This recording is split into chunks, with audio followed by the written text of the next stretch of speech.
seem like the type to love 'em, leave 'em, and disappear right after the song. So give me the night to show you and hold you. Don't leave me out here dancing alone.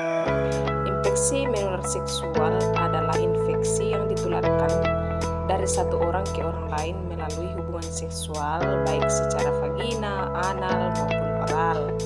IMS juga dapat ditularkan melalui darah, penggunaan jarum suntik bersama, serta dari ibu ke bayi selama kehamilan, persalinan maupun menyusui. IMS disebabkan oleh mikroorganisme seperti bakteri, virus, parasit, atau jamur.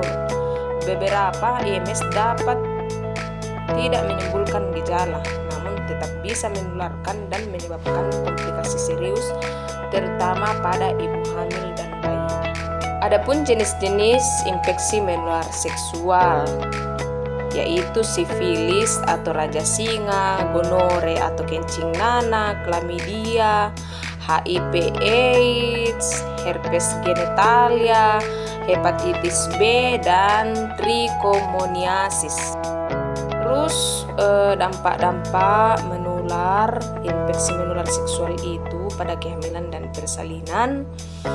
Jika dampak pada ibu hamil itu ada keguguran, kelahiran prematur, infeksi saluran reproduksi, infertilitas atau mandul, resiko infeksi sistematik.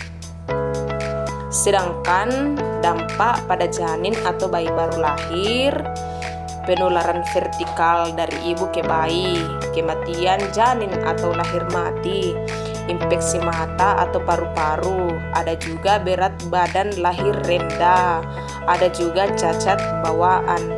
Dampak-dampak ini dapat dicegah melalui deteksi dini, pengobatan tepat, dan edukasi selama kehamilan.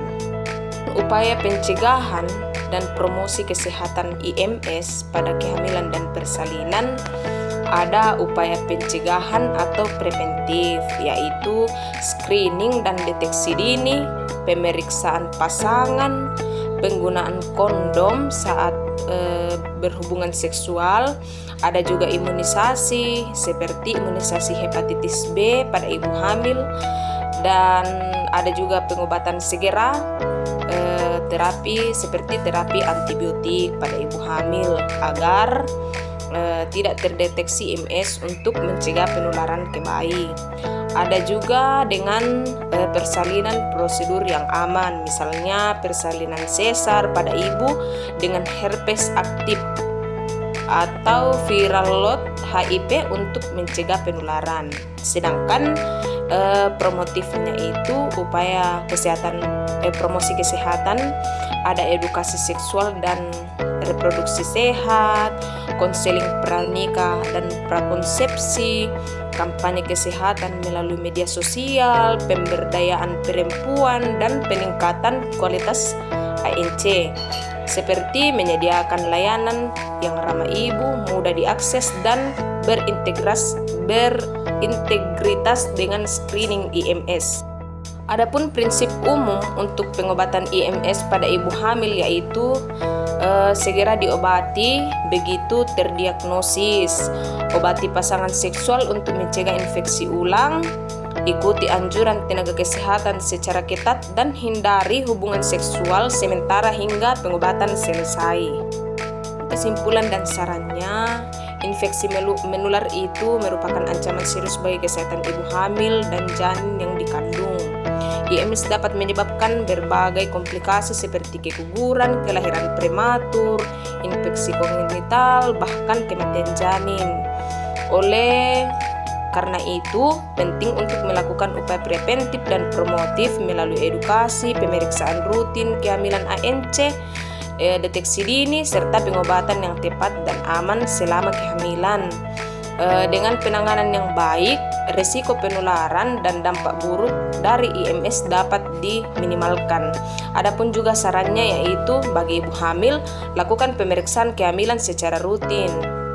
Bagi tenaga kesehatan juga, tingkatkan edukasi konseling dan layanan screening IMS di fasilitas kesehatan. Terus bagi pasangan juga itu ikut serta dalam pemeriksaan dan pengobatan untuk memutus mata rantai penularan IMS, sedangkan bagi pemerintah atau lembaga kesehatan perlu memperluas jangkauan program promosi kesehatan reproduksi dan akses pengobatan IMS yang ramah pada ibu hamil. Demikian edukasi dari saya. Kiranya ini bisa menjadi pelajaran yang baik untuk kita semua agar jauh dari infeksi menular seksual. Selamat!